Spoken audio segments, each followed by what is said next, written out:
네, 안녕하세요. 오늘은 이제 친구들 중에서 어떤 친구들이 학습 계획을 선생님이 맨날 계획표를 세워라, 세워라 하시는데 어떻게 세우는지 모르겠다 라고 문의를 해서 한번 영상을 찍어 보았습니다. 자, 궁금해요. 학습 계획은 어떻게 세우나요? 학습 계획을 세울 때는 먼저 첫 번째 나에게 주어진 시간이 얼마만큼 있는지 확인을 해봐야 될 것 같아요. 자, 이제 선생님이 표를 그릴 건데요. 월화수목금토일 한번 내 정해진 스케줄을 확인해 보도록 하겠습니다.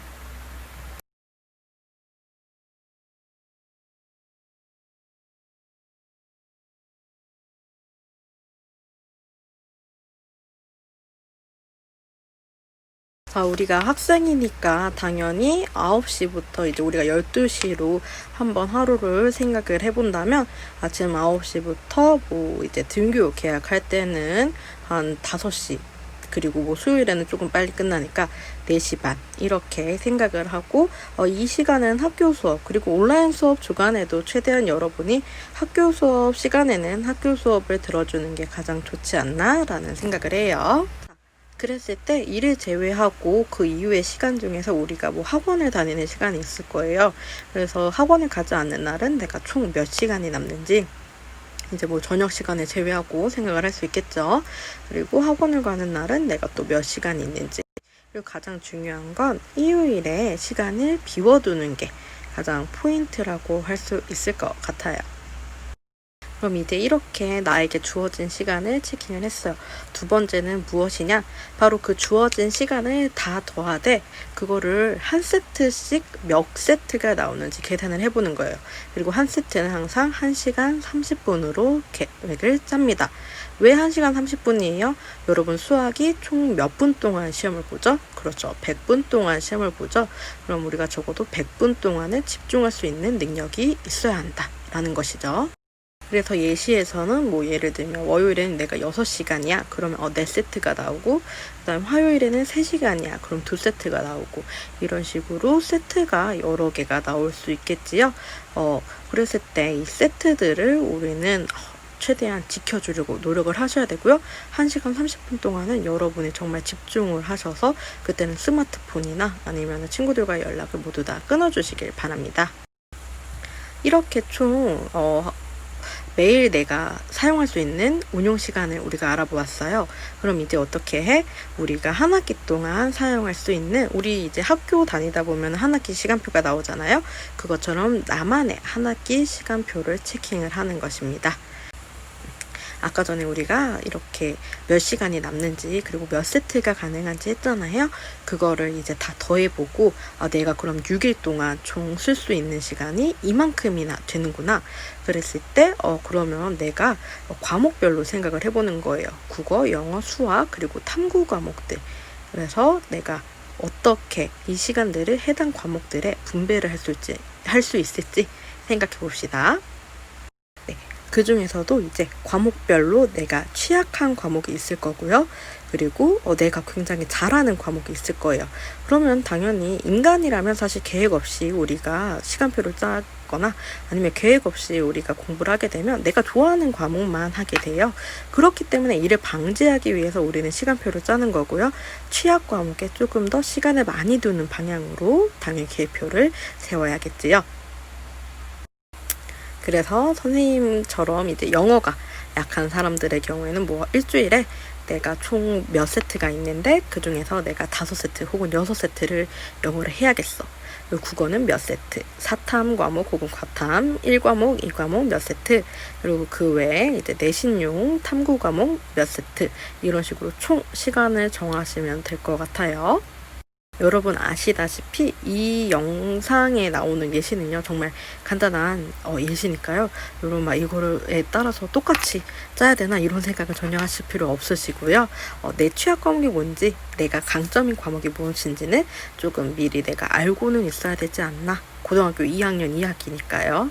네, 그거에 따라서 시간표를 짜시면 됩니다. 저 같은 경우는 이제 한 과목을 모두 한 번에 그냥 막 몇 시간 동안 붙잡고 있는 걸 잘 못했어요. 그래서 저는 이제 매주 조금씩 하는 거를 선택을 했고요. 사람의 성향에 따라 다를 수 있는 거니까요. 이제 나 같은 경우는 오히려 집중적으로 월화수에 취약 과목을 팍 넣어버릴 거야. 이렇게 하는 친구들이 있다면 뭐 그래도 상관없지 않을까라는 생각이에요. 그리고 지금 선생님이 쓸 때 그냥 막 칸이 여러분 순서대로 돼 있다고 해서 우리 수업 시간처럼 정말 매일 뭐 1교시에는 뭐 2교시에는 뭐 이런 식으로 생각하실 필요는 없으시고요. 네, 그냥 내가 월요일에는 A 과목, B 과목, C 과목, D 과목을 공부한다. 이런 식으로 정해놓는다라고 생각을 하시면 돼요. 자, 이렇게 한 학기 과목이 한 학기 시간표가 완성이 되었어요. 그럼 이제 뭐 해야 돼요? 그거를 토대로 내가 한 학기 동안 이제 데일리 스케줄러를 짜게 되는 거예요. 자, 이미 한 학기께 정해져 있기 때문에 우리 하루짜리 세우는 거 너무나도 쉽겠죠? 그렇죠? 그러면 내가 세운 건 뭘 세우면 되는 거예요? 구체적인 계획을 이제 잡아야 되는 것이죠. 그리고 데일리 스케줄러 같은 경우는 매일 밤에 자기 전에 짜는 걸 선생님은 추천을 해요. 그래서 자기 전에 오늘 계획은 얼만큼 내가 이루었는지 확인해 보고요. 그리고 내일 계획은 내가 어떻게 조금 더 오늘 못했던 거 보강을 하고 내일 원래 내가 해야 되는 양을 어떻게 또 채워나갈 수 있을지 이런 고민들을 밤에 해보는 것도 좋을 것 같아요. 근데 막 이제 주의사항이 있어요. 예를 들면 내가 그냥 단순히 월요일에는 수학을 하는 날이니까 수학만 쓸 거야. 이런 식으로 수학 이렇게 해놓으면 정말 곤란해요. 왜? 그러면은 내가 얼만큼 했는지 나중에 스케줄러를 보고 가늠을 할 수가 없어요. 나를 기만할 수 있는 시간표가 되는 거예요. 내가 한 문제를 풀든 아니면 12문제를 풀든 똑같이 수학을 한 건 마찬가지니까요. 계획표라는 거는 세우는 거에도 의미가 있지만 내가 얼만큼 했는지 체크인하는데도 되게 가장 그거에 있어서 더 큰 의미를 갖지 않나라는 생각을 해요. 그렇기 때문에 예시에 든 것처럼 뭐 이제 어떤 문제지 페이지 몇 페이지부터 몇 페이지까지 했다. 아니면 탐구는 뭐 소단원 어디부터 어디까지 내가 정리를 했다든가 그와 관련된 모의고사를 풀었다든가 아니면 국어 모의고사 이걸로 끝나는 게 아니라 국어 모의고사 1회 이렇게 좀 구체적으로 계획을 짜시길 바랍니다. 그리고 진짜 중요한 건 오늘 세웠던 계획의 80%는 무조건 달성을 하겠다라는 식으로 이제 계획을 짜야 된다는 거죠. 그러니까 너무 허황된 계획을 짜면 안 된다라는 것도 있고요. 동시에 내가 이 계획을 짠 만큼 무엇하겠다, 이뤄내겠다라는 여러분 안에 어떤 투지를 조금 밝혀야 된다라는 것이지요. 안일하게 이제 세워놓고 안 하면 그만 이런 자세는 안 된다는 거예요.